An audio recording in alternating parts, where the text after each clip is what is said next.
Here's a good one. So, Chad Fernandez Transworld cover for 2001.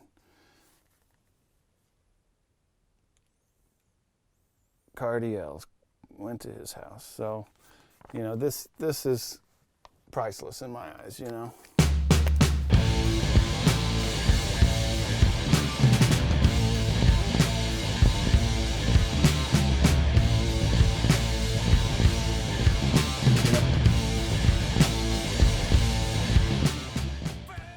My name's Kevin Marks. I've been skateboarding since 1986, it's 34 years, and we're sitting in my home here in San Diego, California. I grew up in Kansas, very far from the epicenter of skateboarding. My lifeline to what was going on in skateboarding were my subscriptions to the magazines, and I kept those magazines in really good shape. Alan Losey, one of my favorites. This is Dwayne and Cab.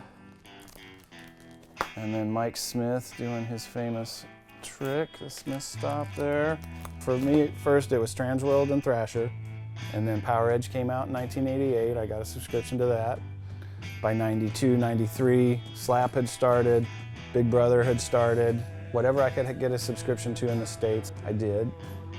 I worked at the local skate shop as a kid. In high school, I ran a skate shop while I was in college. In my 30s, I started to kind of have an ethical conflict of like selling stuff to people that they necessarily didn't need, so I was kind of at a crossroads, like how can I still be involved in skateboarding and not really have to sell anything? So here's a Figgy cover, and then a friend of mine put me on the board of directors for his nonprofit that was based out in Colorado called Launch Community Through Skateboarding. And then one of my first projects was to grow their magazine library, and it led to partnerships at the Skateboarding Hall of Fame.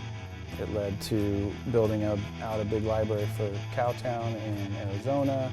And then after working on the library project at Launch, I just was like, yeah, maybe I could do this as a larger project, and that's what I've been working on for the last 6 years. Trying to complete this collection of KO catalogs. They basically kind of did a catalog and kind of made it into a zine, so I'm trying to get all of those. This is Jimmy Carter, 1976 Newsweek. Why do I have this? Because it has an article on skateboarding in it. Sheckler on the ESPN magazine cover. Overall, I'm dealing with a skater base that is 30 and above that really shows much of an interest in what I'm doing, because most kids in the last 2 generations of skateboarders have only really learned about skateboarding from their phones and from the internet. They don't have the same memories about this cover or that interview.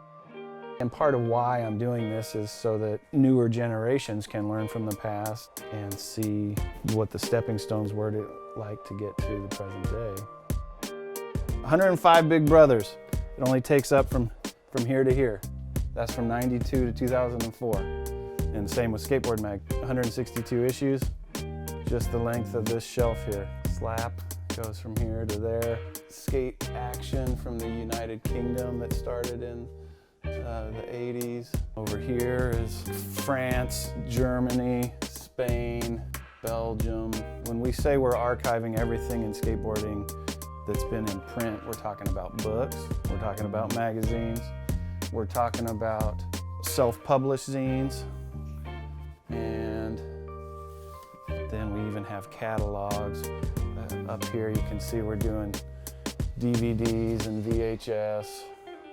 Thrasher did a series of comic books.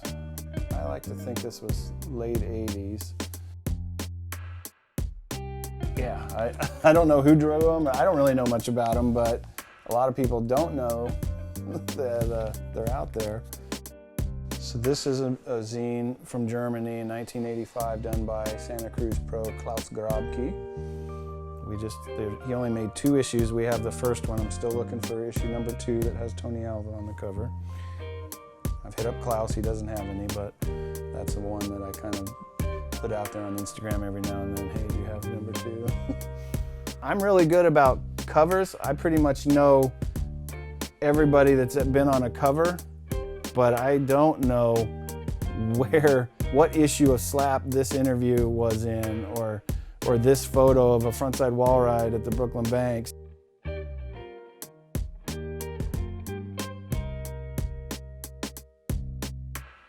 And the question I get most often that I have no answer to is, how many magazines are here? I usually just don't even address the question because we're always building libraries, we're always getting donations in. It's kind of this constant ebb of flow of magazines coming in and magazines going out. So yeah, I don't know. If you can add a magazine to help get the archive more thorough, you help the overall project that benefits all of skateboarding. Bob Burnquist, Brazilian mag, 100% skate mag, random cover of Street Bob, doing a nose slide down a big hubba. We will sell magazine that we have in excess to a collector and use that money to buy something on eBay or to pay for postage for some guy that wants to send us a magazine from Germany but doesn't have the money to mail it. This is a new one out of Australia called Grass Fires. Cab's got one of the covers. Omar and Ave have a cover. Here in San Diego is the Master Archive. We're constantly getting stuff donated, and we have over 100 different smaller libraries or partnered libraries at skate shops around the world, really. There's a few outside the country. Last year when I was on the road, I knew I was going to build 5 libraries, and I ended up building, I think, 22. If you've watched us on Instagram, you'll see me posting pros with their covers, and when I meet up with somebody, it's usually to have them sign either all the covers or a specific one that we have with a cool mailing label. People within the industry donate their magazines, and I'm kind of always pulling magazines and setting them aside if it has their mailing labels on it. It can be kind of mind-boggling for the pro to go, wow, you have all these? What's going on? And then they get to telling me about this cover, what was going on that day, and the random little things that led to that cover or whatnot. So getting to hear those kind of stories from pros, is priceless. England, the one where Duffy and Gons crashed into each other. So most people are familiar with our Instagram. This is just at Lookback Library. I'm very good about checking the DMs. I have on our profile there, you can see my email if you want to email me. We need a lot of help getting the word out, so thanks for doing this bit on us, and I look forward to continuing the process of growing the outbound library network as well as growing the archive here and doing more exhibits once it's safer to congregate.